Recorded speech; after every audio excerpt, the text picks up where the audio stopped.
ओम नमः शिवाय। प्रिय दर्शकों, आपके विचार आपकी वास्तविकता को आकार देते हैं। इसलिए आप अपने विचारों से, अपने जड़ों से, अपने संस्कारों से जुड़े रहिए और जुड़े रहने का समय भी आ गया है। मेष राशि की मैं बात करूंगा। शनि की साढ़े साती शुरू हो रही है। शनि की साढ़े साती शुरू होने से पहले पंचग्रही योग द्वादशस्थ भाव में द्वादशस्थ है। पंचग्रही षडग्रही, बीच बीच पे चंद्रमा आएगा तो षडग्रही हो जाएंगे, नहीं तो पंचग्रही है। ये योग बन रहे हैं। अब ये द्वादश भाव में जाकर के इतने पांच पांच ग्रह जाकर के बैठना, पंचग्रह योग बनना और अनेकों योग बना रहे हैं। अभी मैं आपको बताऊंगा कितने योग बना रहे हैं। ये कुछ अच्छे योग हैं, कुछ बुरे योग हैं। और कुछ शास्त्र कहते हैं कि त्रिकस्थ होकर के योग बनता है, तो वो योग बनता नहीं है। और कुछ कहते हैं शास्त्र कि योग बनता तो है लेकिन कमजोर योग होता है। उस कमजोर योग को जो अच्छे योग हैं, जैसे कि लक्ष्मी नारायण नामक राजयोग बन रहा है, बहुत ही अच्छा, पैसे की पैसे, लक्ष्मी जी का भी वास होगा, नारायण का भी वास होगा, श्री हरि का वास होगा, पैसे आएंगे, खूब पैसे आएंगे। ये योग बन रहा है। एक दूसरा योग बन रहा है, नीच भंग राजयोग बन रहा है। दूसरा, तीसरा जो है विपरीत राजयोग बन रहा है। तीसरा, चौथा सूर्य शुक्रादित्य नामक राजयोग बन रहा है। पांचवा बुधादित्य नामक राजयोग बन रहा है। ये पांच राजयोग अच्छे राजयोग हैं। नीच भंग राजयोग बन रहा है, ये बहुत अच्छा राजयोग है। इतने अच्छे राजयोग बन रहे हैं इसके, लेकिन अशुभ योग भी है। ये सभी आपको जो है ना, चाहे प्रोफेशनल लाइफ में हो, चाहे पर्सनल लाइफ में हो, चाहे फाइनेंस को लेकर के हो, चाहे आपके मानसिक स्थिति को लेकर के हो, चाहे सामाजिक सरोकार को लेकर के हो, चाहे ऑफिस में हो, चाहे नौकरी प्रमोशन को लेकर के हो, चाहे इंटरव्यू को लेकर के हो, बॉस हो या कलीग हो, कुछ भी हो, आप आपके लिए ये जो शुभ योग बताया ना, सभी योग आपके लिए फायदेमंद है, सभी के लिए फायदेमंद है। एक तो ये है, लेकिन खराब योग कौन-कौन से हैं ये भी आप समझ लीजिए। जड़त्व नामक योग बन रहा है, बुद्धि को जड़ करने वाला योग बन रहा है यहीं पर, द्वादश भाव में। ये पंचग्रही योग के अंतर्गत ही आ जाएगा ये। इसके साथ में पिशाच नामक योग योग बन रहा है, खतरनाक योग है, अच्छा नहीं।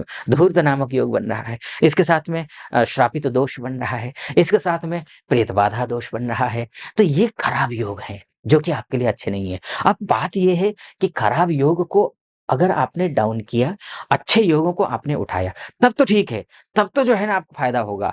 अगर आपने ऐसा आपका आचार विचार व्यवहार संस्कार रहे जिसमें खराब योग बड़े हो जाएँ, मजबूत हो जाएँ और अच्छे योग खत्म हो जाएँ या कमज़ोर हो जाएँ, तो आपके लिए नुकसानदायक है। तो अब करना क्या है ये आप समझ लीजिए। सबसे पहले तो आपको एक बात का ध्यान रखना है, अगर आप समाज में, परिवार में, ऑफ़िस में, व्यापारिक क्षेत्र में सम्मान पाना चाहते हैं, तो प्रातः जल्दी उठिए। रिलेशनशिप को बेहतर बनाना चाहते हैं, तो आप सुबह जल्दी उठ कर के सूर्य की उपासना करना शुरू कर दीजिए। ये आवश्यक है, आवश्यक ही नहीं बल्कि अत्यावश्यक है। अन्यथा आपको अपयश लगेगा। खासकर मैं कब की बात करूँगा? अप्रैल, मई की बात करूँगा। उसमें भी 3 अप्रैल से लेकर के 7 जून तक, जून की बाद भी बात करेंगे, 7 जून अर्थात जून को टच कर रहा है इस बीच में। वैसे लाइफ टाइम आपको सूर्य की उपासना करनी है। अगर आप बच्चे की तरक्की चाहते हैं, अगर आप चाहते हैं कि आपके पिताजी का स्वास्थ्य ठीक रहे, आप बच्चे अच्छी तरक्की करें, रिलेशनशिप अच्छा रहे और मान-सम्मान का तो सभी से मैंने कहा ही, इसके लिए आपको सूर्य की उपासना आदित्य हृदय स्तोत्र का पाठ करना है। ये ध्यान रखना है आपको एक।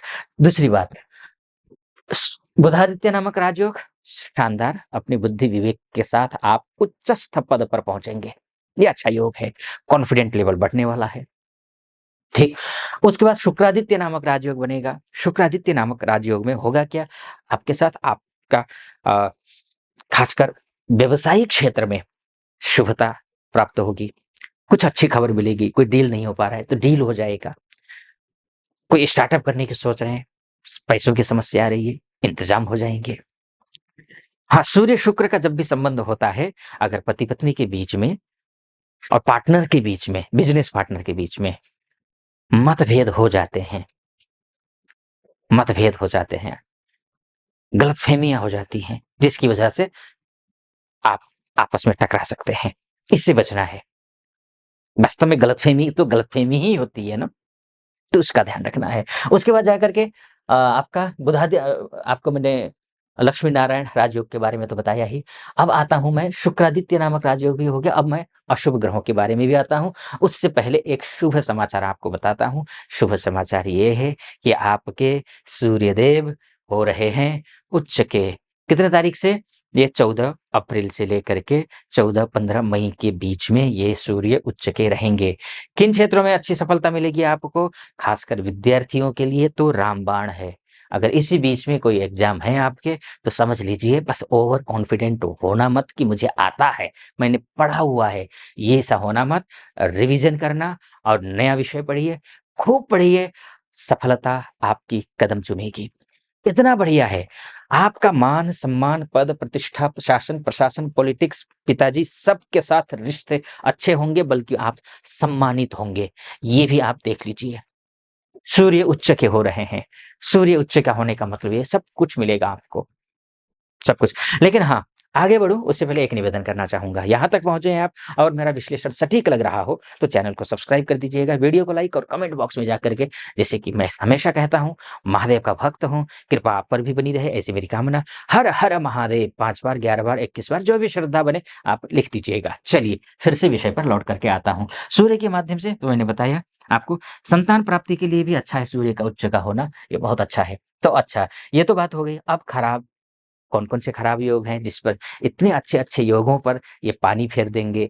तो वो खराब योग हैं, तो पिशाच योग अच्छा नहीं है, श्रापित दोष अच्छा नहीं है, तो ये खराब है। इसके साथ-साथ में सूर्य के माध्यम से आपका स्वास्थ्य तो ठीक हो रहा है, लेकिन मंगल नीच के हो गए हैं। 3 अप्रैल से लेकर के 7 जून तक मंगल देव नीच के रहेंगे। नीच के रहने का मतलब ये है कि आपको भूमि से संबंधित काम हो, गाड़ी से संबंधित काम हो, या फिर गाड़ी खरीदना हो, भूमि खरीदनी हो, या फिर आप घर बनाना चाहते हैं या घर खरीदना है, या फिर आप इष्ट मित्र, नाते, रिश्तेदार इत्यादियों के साथ में रिश्ते बेहतर बनाना चाहते हो, माताजी की तबीयत अ, ठीक ना रहती हो, तो विशेष ध्यान रखिए। हर एक क्षेत्र में ध्यान रखना है, हर एक क्षेत्र में। अपना ही सगा कोई धोखा दे सकता है इस बीच में, अपने फ्रेंड्स हों या फिर भाई-भाई हों। कोई गलत इल्ज़ाम आप पर लग सकता है, जिसकी वजह से आपका अपमान, अपयश की वजह से आप परेशान होंगे।